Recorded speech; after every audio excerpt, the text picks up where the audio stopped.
эркиндик мен үчүн, кыргыз элим үчүн эң баалуу нерсе. Себеби кыргыз элим деги эле адамзат кылымдар бою эркиндик үчүн күрөшүп келатат. Мына биздин эң баалуулугубуз, бул эркиндигибиз, биздин эгемендүүлүгүбүз. Ошону сактап калайлык. Кыргыз элим, эрдигибизди унутпайлык, намысыбызды унутпайлык, эркиндигибизди, касиеттүү жерибизди сактап калайлык.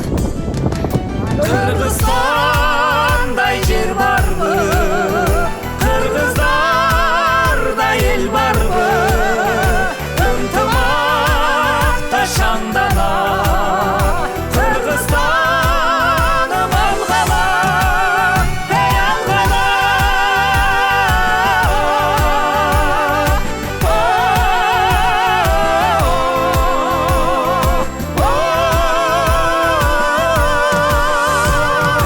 Сыймыктанып улдарым, толкунданып кыздарым, желбиресиң көктө бийик тууларым, көктө бийик тууларым, Кыргызстаным алгала.